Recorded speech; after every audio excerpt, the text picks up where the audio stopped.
आप सभी लोगों को नमस्कार। हमने जो हमारी लास्ट क्लास मैंने अभी आप लोगों को अपलोड करवाई थी वो स्थलाकृतियों के संदर्भ में आपने नदी के द्वारा और भूमिगत जल के द्वारा निर्मित स्थलाकृतियों को देख लिया है। ठीक है, आज उसी का ये सेकंड वीडियो है। बस इतना ही आपको करना है, बस ये 2 वीडियो आपको देख के जाना है। यहाँ से आपको 1 से 2 प्रश्न अवश्य मिल जाएंगे। ठीक है, अब यहाँ पर पिछली क्लास में हमने नदी और भूमिगत जल द्वारा निर्मित स्थलाकृति को देख लिया है। आज यहाँ आपको क्या देखना है? आज आपको देखना है पवन द्वारा निर्मित, हिमानी द्वारा निर्मित, सागरी तरंग द्वारा निर्मित और जो तटीय क्षेत्र है वो। फटाफट हो जाएगा, ज्यादा समय नहीं लूंगी, बस जितना प्रीलिम्स के लिए आवश्यक है उतना ही आप लोगों को बताया जाएगा। ठीक है, जैसे यहाँ पर देखिए पवन द्वारा निर्मित स्थलाकृति, तो इनमें यही पूछ लेता है कि इनमें से कौन सी स्थलाकृति किस बाह्य प्रक्रम के द्वारा निर्मित की गई है। तो पवन द्वारा अगर आप देखोगे तो पहला जो है आपका ये है अपवाह बेसिन। इसको वात गर्त भी कहते हैं। क्या होता है कि कोई मरुस्थलीय क्षेत्र है या कोई शुष्क क्षेत्र है, उस शुष्क क्षेत्र में आसपास पवनों के द्वारा आसपास की मृदा, किसी क्षेत्र की आसपास की मृदा आसपास क्या है, कठोर चट्टानें हैं या कोई मैदानी क्षेत्र है, तो किसी एक भाग से मृदा का या रेत का किसी अन्य स्थान पर लगातार उड़ना और वहां पर क्या बन जाना, एक गर्त बन जाना। तो इसी को क्या कहते हैं, अपवाह बेसिन या गर्त। एक बड़े क्षेत्र में होता है, किसी कोई मैदान है, वहां पे उड़ गई हवा, मतलब हवा ने क्या करी, धूल को उड़ा ले गई और जगह पे क्या बन गया, गड्ढा बन गया। तो उसी को क्या कहते हैं, वात गर्त या अपवाह बेसिन। दूसरा होता है छत्रक शैली गारा या इसी को कहते हैं कुकुरमुत्ता की आकृति वाली आकृति या छतरी के समान आकृति। तो ये भी पवन द्वारा ही निर्मित होती है। ये कैसे निर्मित होती है कि कोई एरिया है, वहां पे कोई चट्टानी संरचना खड़ी हुई है। अब ये कोई चट्टानी संरचना खड़ी हुई है, इस चट्टानी संरचना का निचला भाग क्या है, कोमल चट्टान का बना है, ऊपरी भाग मान लो कठोर चट्टान का बना है। तो पवनों के द्वारा जो जो भाग कोमल चट्टान से बना हुआ होता है उनका लगातार क्या होते जाता है, अपरदन होते जाता है। या ऐसा कहे कि निचले भागों में अत्यधिक पवन का जो घर्षण है वो रेत को लेके चलती है, छोटे छोटे कण को लेके चलती है पवन। ठीक है, तो पवन किसी भी पर्वतीय क्षेत्र के निचले भाग में लगातार क्या करती है, अपरदन का कार्य करती है और ऊपरी भाग शेष बन जाता है, निचला भाग अपरदित हो जाता है।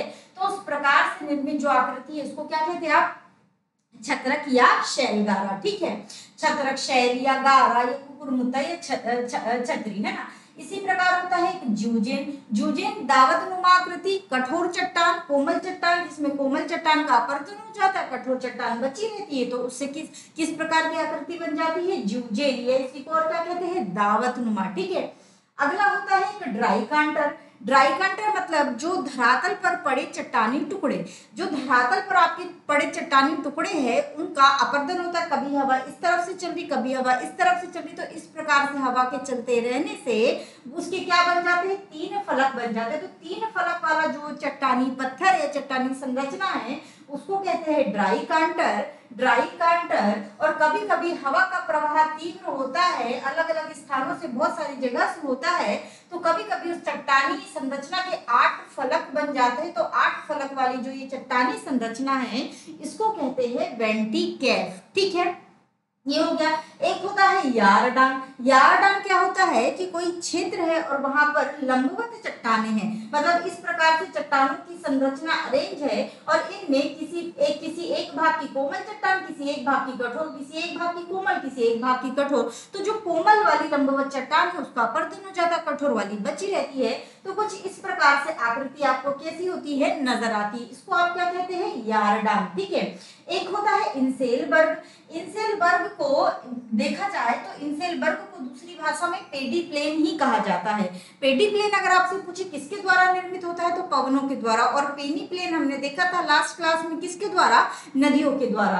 तो यहाँ पर जब आप पेडी प्लेन या इंसेलबर्ग को देखेंगे, ये क्या होता है, ये एक द्वीपीय पर्वत होता है। जो इंसेलबर्ग है एक द्वीपीय पर्वत है, मतलब कोई बहुत बड़ा एरिया था, उस एरिया के आसपास का क्षेत्र अपरदित हो गया, बीच में कोई कठोर चट्टान बची रह गई, तो किसी आसपास समतल मैदान निर्मित हो गया, बीच में कठोर चट्टान बची रही, तो वो किस प्रकार से दिखेगा, द्वीप की आकृति से। तो इसी को क्या कहा जाता है, अपरदन से, जो पवनों के द्वारा अपरदन किया जा रहा है उससे बचे हुए भाग जो कि द्वीपीय पर्वत कहलाते हैं, इसी को पेडी प्लेन या इंसेलबर्ग भी कहा जाता है। तो ये किसके द्वारा निर्मित होता है, तो पवनों के द्वारा, याद रखिएगा, है ना। अगला एक होता है जालीदार शिला। क्या होता है जालीदार शिला? नाम से स्पष्ट हो रहा है कि कोई चट्टानी संरचना होगी, उस चट्टानी संरचना में कहीं कोमल, कहीं कठोर, कहीं कोमल, कहीं कठोर चट्टान होगी। तो जो आपकी कोमल चट्टान होगी उसका क्या हो जाएगा? अपरदन हो जाएगा, कठोर चट्टान बची रहेगी।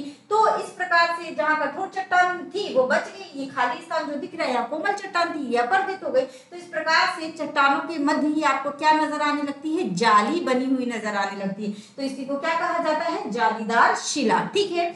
एक होता है पलाया। पलाया क्या होता है? चार ओर पर्वतीय क्षेत्र है, ये एक पर्वतीय क्षेत्र है, ये एक पर्वतीय क्षेत्र है, ये एक पर्वतीय क्षेत्र है, ये है ना। इस प्रकार से चारों ओर कोई स्थान पर्वतों से घिरा। अब इसका निचला बिंदु जहां पर ये सभी पर्वत मिल रहे होंगे, यहाँ पर क्या होगा? खड्ड होगा। इस खड्ड में आकर के या तो पवनों के द्वारा कुछ इसका अपरदन कर दिया गया है तो खड्ड बन गया है, और इस खड्ड में आके आसपास का जल क्या हो जाता है? एकत्रित हो जाता है। तो इस प्रकार से निर्मित संरचना को क्या कहा जाता है? पलाया। ये देखो चित्र भी बना है, इसको अन्य भाषा में शैलीनाश भी कहा जाता है। ठीक है, तो याद रखिएगा पलाया भी किससे निर्मित होती है? आपकी पवनों के द्वारा।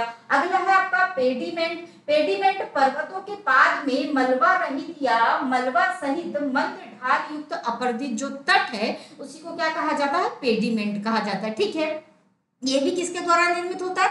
पवनों के द्वारा। अगला है आपका बालिका स्तूप। बालिका स्तूप क्या होता है? बालिका स्तूप मतलब नाम से स्पष्ट है, बालू के क्या बन जा रहे हैं? स्तूप बन जा रहे हैं। किसके द्वारा बनेंगे? पवनों के लगातार निक्षेपण से पवनों द्वारा जो मिट्टी ले जाई जा रही है, किसी के सहारे कोई टहनी मिल गई, कोई छोटा सा पौधा मिल गया, उसके सहारे रुक करके ये बालू का स्तूप बनाते हैं। मतलब लगातार वहां पे क्या जमा करते जाते हैं? रेत जमा करते जाते हैं। तो इस प्रकार से स्तूप का निर्माण हो जाता है, जिसको क्या कहते हैं? बालू का स्तूप।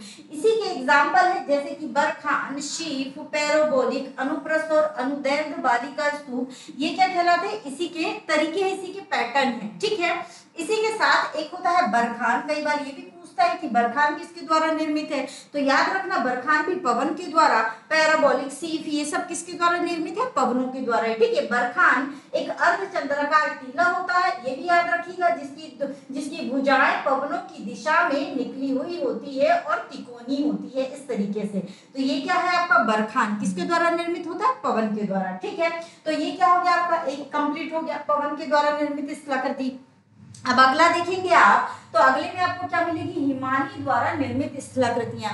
ये भी इनमें से भी कभी कभी पूछ लेता है, जैसे एरिट को बार बार पूछा गया। ठीक है, याद रखना एक होती है युवाकार की घाटी, एक होती है लटकती घाटी। ये हिमानी के द्वारा ही बनाई जाती है। दरअसल में देखा जाए तो हिमानी के द्वारा घाटी का निर्माण नहीं होता, पहले से नदी द्वारा बनाई गई घाटी में हिमानी के जमने से उसके किनारे अपरदित होने लगते हैं, तो किसका आकार ले लेते हैं? यू आकार की घाटी का। ठीक है, अब किसी एक भाग से हिमानी चल रही है, किसी एक भाग से हिमानी चल रही है, अब उसके दूसरे भाग से हिमानी आने लगी, तो इस प्रकार से यहाँ से आकृति और यहाँ से निर्मित आकृति, दोनों प्रकार से इस प्रकार से आकृति जो बनती है, और एक समय बाद किसी एक क्षेत्र की हिमानी के पिघलने के कारण ये जो घाटी है ऐसी लटकती हुई प्रतीत होती है। इसी को क्या कहते हैं? लटकती घाटी। ठीक है, तो लटकती घाटी, यू आकार की घाटी, ये हिमानी भी मतलब लटकती घाटी हिमानी बनाती है, और यू आकार की घाटी नदी और हिमानी दोनों बनाती है, याद रखना है ना। अब एक होता है राशमुटाने। राशमुटाने यानी भेड़शिला, इसको क्या कहते हैं? राशमुटाने को भेड़शिला भी कहते हैं। ये चट्टानी टीला होता है, मतलब ये कोई चट्टानी एरिया है, इस चट्टानी एरिया से हिमानी चल रही है, तो ये यहाँ से ऊपर चढ़ने के प्रयास के क्रम में यहाँ पे क्या आ जाती है? इसमें दरारें। तो जो भेड़ बैठी हुई रहती है, उसके पीछे जो ऐसी उठी, कहीं उठी संरचना, कहीं नीची संरचना, इस प्रकार से जो संरचना नजर आती है, इसी कारण इसका नाम क्या पड़ गया? भेड़शिला पड़ गया। ठीक है, ये कोई चट्टानी क्षेत्र में हिमानी के ऊपर चढ़ने और नीचे उतरने की प्रक्रिया। अब ज्यादा डिटेल में अभी यहाँ नहीं समझाऊंगी, है ना, बाद में पढ़ेंगे मेंस में बढ़िया से, है ना। अगला होता है शर्क या हिमगह्वर। ठीक है, क्या होते हैं? ये देखो, ये कोई पर्वतीय क्षेत्र था, इस पर्वतीय क्षेत्र में हिमानी ने नीचे उतर के क्या कर दी? इसके जो तिकोना भाग था, ये वाला जो भाग था, इसका क्या कर दी? लगातार अपरदन कर दी। अब अपरदन कर दी तो ये क्या हो गया? गहरा हो गया। तो इस प्रकार से ये जो पर्वतीय क्षेत्र के ऊपरी भाग में जो ये गहरी स्थलाकृति है, इसी को क्या कहा जाता है? देखो लिखा है मैंने, इसी को कहा जाता है शर्क या हिमगह्वर। ठीक है, अब दोनों तरफ क्या बन जाते हैं? एक ही तरफ नहीं, दोनों तरफ क्या बन गए? शर्क बन गए। दोनों तरफ शर्क बनने से ये जो ऊपरी इसका गुंबदनुमा भाग है ये क्या हो गया, एक नुकीली आकृति का रूप ले लिया। तो ये जो नुकीली सिंह जैसी आकृति बन जाती है इसको क्या कहा जाता है, हॉर्न कहा जाता है। ठीक है, कालांतर में ये जो शर्क है और गहरे होते जाते हैं और इनमें जल भर जाता है, और जब इनमें जल भर जाता है इन शर्क में और अधिक गहरे होने से, तो इन्हीं को क्या कहा जाता है, टार्न कहा जाता है या टार्न झील कहा जाता है। ठीक है, तो टार्न, हॉर्न, शर्क, हिमगहवर, शर्क या हिमगहवर, है ना, लटकती घाटी, यू आकार की घाटी, ये सब कौन बनाती है, ये सब हिमानी बनाती है। ठीक है, एक होता है एरिट। एरिट ये जो शर्क के यहाँ से और पर्वत के पाद के बीच का जो ये मध्य भाग है, ये मध्य भाग जो तिकोना हो जाता है लगातार अपरदन होने से, तो ये जो मध्य के तिकोने भाग है इन्हीं को क्या कहा जाता है, इन्हीं को एरिट कहा जाता है। ठीक, क्लियर रहेगा। अगला है आपका एस्कर। एस्कर क्या होता है, मलबा का हिमनद की घाटी में जमा होना। ये हिमनद यहाँ से बह रहा है, ये घाटी उसकी, ये मलबा इसके क्या हो गया, तल में जमा हो गया, तो इसी को क्या कहेंगे, एस्कर कहेंगे। ठीक है, एक होता है नूनाटक। नूनाटक क्या होता है, जो पर्वत की चोटी है इसके चारों ओर हिम का जमाव हो जाता है।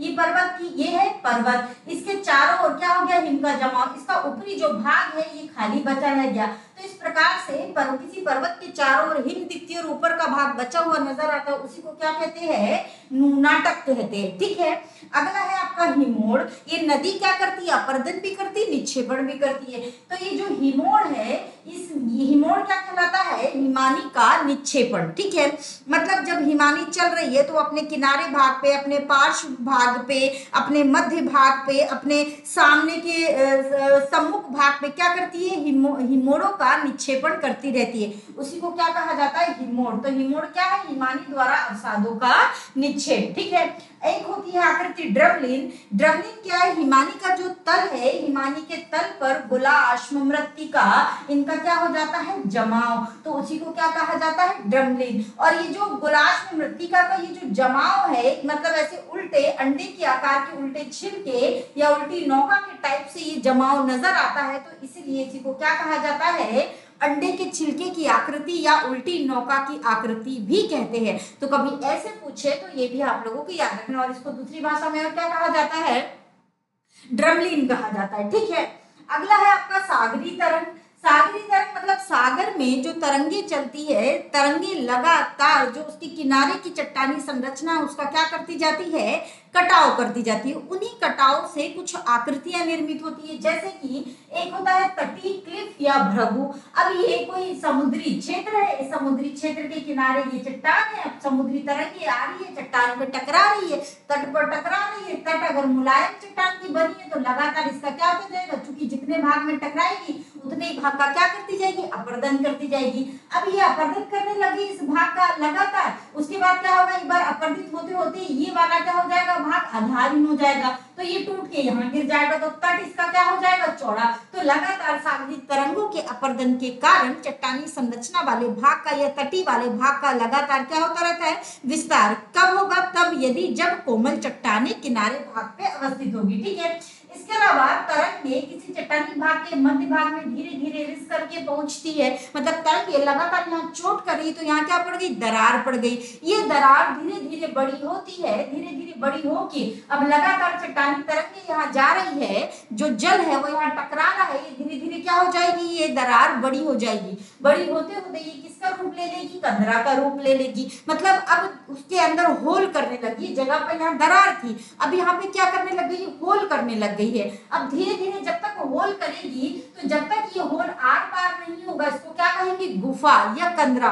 और जब ये होल आर पार हो जाएगा, मतलब जल एक स्थान से उधर चले जाने लगेगा, आर पार होने लगेगा, तो इसी को क्या कहेंगे, मेहराब। ठीक है, कालांतर में धीरे धीरे धीरे धीरे ये मेहराब बढ़ता चला जाएगा और एक समय ऐसा आएगा कि इसके ऊपरी भाग किनारे पतले होने के कारण क्या हो जाएंगे, टूट जाएंगे। तो ये किसका रूप ले लेंगे, स्टैग का रूप ले लेंगे। ठीक है, उसके बाद इसका भी धीरे धीरे लगातार अपरदन होगा और किस रूप में आ जाएगा, छोटी सी चट्टानी संरचना के रूप में, और अंततः जल में डूब जाएगा। तो इस प्रकार से क्या होता है, सागरी तरंगे क्या क्या बनाती है, पतला संकरा अपरदन करके दरारें बनाती है, कंदरा बनाती है, मेहराब बनाती, स्टैग बनाती है। तो इनको क्या रखेंगे, आप याद रखेंगे। इसके अलावा पुलिन भी तटों में जो बालू बजरी गुलाश मिला करके तरंगे लगातार जमाव करेगी अवसाद का, उसी को क्या कहेंगे आप? पुलिन कहेंगे। ठीक है। एक होता है अंतरीप एवं खाड़ी। जो खाड़ी होती है ये इनमें मतलब खाड़ी ऐसे स्थानों पे बनती है जिनके जो किनारे भाग है वो कोमल चट्टानों से निर्मित होते हैं। कोमल चट्टानों से निर्मित होने के कारण उनका अपरदन ज्यादा और अंदरूनी भाग तक होता है। तो एक बड़े क्षेत्र में खाड़ी का क्या हो जाता है? निर्माण। तो खाड़ी हमेशा क्या होगी? बड़ी होगी, एक बड़े क्षेत्र में फैली हुई होगी। इसके अलावा आप देखेंगे अंतरीप, तो अंतरीप ज्यादा गहरे नहीं होते, मतलब खाड़ी आपको क्या मिलेगी? ज्यादा गहरी मिलेगी। क्यों? क्योंकि कोमल चट्टानें थी, इस वजह से उनका क्या हो गया? ज्यादा अपरदन हो गया। वहीं जो अंतरीप है ये कम अपरदित होते हैं, मतलब ये ज्यादा गहरे या ज्यादा गोल नहीं आपको नजर आएंगे, ज्यादा खड्ड नहीं नजर आएगा। क्यों नहीं नजर आएगा? क्योंकि यहाँ पे कठोर चट्टानें होती है और ये क्या करती है? कठोर चट्टानों का कोई भी प्रक्रम जो है, बाह्य प्रक्रम, वो कठोर चट्टानों का कम और शैने अपरदन करता है, जबकि जो कोमल चट्टानें हैं वो जल्दी और अधिक गहराई तक अपरदित हो जाती है। ठीक है। तो एक खाड़ी बनती है, आपकी अंतरीप बनता है। ठीक है। इसके अलावा बैरियर आइसलैंड, मतलब कई बैरियर्स बन जाते हैं तटीय किनारों पर, है ना। जैसे आप भारत में देखेंगे केरल के पास आपको वेम्बनाड झील मिलेगी, वो भी क्या है? एक बैरियर का ही उदाहरण है, एक स्टैक का उदाहरण है। क्या होता है कि चट्टान लगातार समुद्री तरंगों के कारण चट्टानों के कटाव से उसका कोई एक भाग या तो हट जाता है या धीरे धीरे किसी एक भाग में किसी किनारे पर अवसाद जमा होने लगते हैं, तो वो अवसादी संरचना जिसको आप क्या कहते हैं? Barrier Iceland. स्पीड बनते हैं, ऐसे लगातार अपरदन हो रहा है, क्या हो गया? यहाँ खाड़ी बन गई और जो निकले तिकोने भाग है इनको क्या कहने लगोगे? स्पीड। इसी प्रकार से ये और इस प्रकार की जो संरचना है ये क्या कहलाने लगती है? टोम्बोलो। तो टोम्बोलो, खाड़ी, स्पीट, बैरियर आइसलैंड, रोधिका, जिनको कहते हैं अलग अलग प्रकार की बनती है रोधिका। संयोजक रोधिका होती है, एक संयोजक रोधिका होती है जिसमें किसी चट्टानी संरचना को या किसी स्थलीय खंड को जल से जोड़ने वाला भाग, उसके बीच में तरंगे आ रही जा रही है ना। तो इस प्रकार से क्या बनती है? कुछ रोधिकाएं बनाई जाती है ना। तो याद रखिएगा नाम, टोम्बोलो, खाड़ी, स्पीड, बैरियर आइसलैंड, रोधिका, है ना। इसके अलावा पुलिन, अंतरिक्ष, खाड़ी, कंदरा, मेहराब, स्टेक, ये सब कौन बनाता है? समुद्री तरंगे बनाती है। ठीक है। ये हुआ, इतना क्लियर हुआ। अगला है आपका, एक होता है फ्यार्ड तट। फ्यार्ड तट क्या होता है? जो तटीय भाग है, इन तटीय भागों में हिमानी के अपरदन से जो समुद्री सतह है, फ्यार्ड तटीय भागों में हिमानी के अपरदन से समुद्री सतह पर गर्त का निर्माण, और हिमनद जब पिघल जाता है तो हिमनद के पिघलने के बाद तट क्या होते हैं? उभरे हुए दिखाई नजर आते हैं। मतलब जो जैसे कि आप सबसे अच्छा इसका एग्जांपल है नार्वे का तट। नार्वे के तट पर आप देखेंगे ऊपरी भागों में हिमानी का जमाव, एक समय बाद हिमानी पिघलती है क्योंकि मौसम बदलता है। आप जानते हैं कि पृथ्वी सूर्य के चारों ओर परिक्रमा करती है, जिससे ऋतु में आपको अलग अलग नजर आती है। तो एक समय बाद जब सूर्य दक्षिणायन होता है तो वो क्या होती है? पिघलने लगती है हिमानी। जब हिमानी उत्तरायण होता है तब, है ना। तो जब हिमानी पिघलने लगती है तो जो उसके जहां जहां उसका जमाव हुआ था वो जल क्या हो गया? पिघल के जल नीचे चला गया और ऊपरी भाग उसका दिखाई देने लगा। तो इस प्रकार से जो तट बनते हैं उसको क्या कहते हैं? फ्योर्ड तट कहते हैं। ठीक है। एक होता है डाल्मेशियन तट। समानांतर पर्वत श्रेणियों वाले भाग का धसाव और जलमग्न हो जाना। जो समानांतर पर्वत श्रेणी है वो क्या हो गई? धस गई। और कैसी होगी? जलमग्न हो गई। तो इस प्रकार से बने तट को क्या कहते हैं? डाल्मेशियन तट। जैसे यूगोस्लाविया का आपको देखने को मिलेगा, है ना। एक होता है रिया तट। रिया तट नदियों द्वारा जो अपरदित की गई भूमि है उसी को आप क्या कहते हैं? रिया तट कहते हैं। ठीक है। एक होता है हैफा तट। जो निम्न तटीय भूमि है वो समुद्र जल में डूब जाती है, और ये जो हैफा तट है आपको इजराइल में देखने को मिलेगा और उसी के नाम से इसका नाम पड़ गया हैफा तट। ठीक है। एक होता है निर्गत तट। निर्गत तट क्या होता है? जो जलमग्न तट होते हैं वो क्या हो जाते हैं? ऊपर उठ जाते हैं। जैसे गुजरात का काठियावाड़ तट एक निर्गत तट का उदाहरण है, जिसमें जो तटीय क्षेत्र है वो क्या हो गए? ऊपर उठ गए। तो उस प्रकार से ऊपर उठे हुए तट को आप क्या कहते हैं? निर्गत तट कहते हैं। ठीक है। तो जैसा कि मैंने बोला था ये वाला टॉपिक मैं कंप्लीट करा दूंगी, तो मैंने ये टॉपिक कंप्लीट करा दिए। यहाँ से एक आधी क्वेश्चन, 1 से 2 क्वेश्चन आपको देखने को मिल जाएंगे। तो वीडियो को आप दोनों, जो अगर आपने पहला भी नहीं देखा तो आप उसको देख लें, या पहला देख लिया है तो फिर आप इसको अवश्य देखें। ठीक है। तो आज के लिए बस इतना ही। बाकी अब देखते हैं टेस्ट वगैरह जो चल रहे हैं वो सब, और उसके अलावा जो क्वेश्चन करवाए जा रहे हैं वो सब। ठीक है। आज काफी मैं पहले से स्वस्थ हूँ तो अभी ठीक रहेगा, है ना। आज से रहेंगे, आपके क्वेश्चंस करवाए जाएंगे रात में, है ना। तो आज के लिए बस इतना ही, है ना।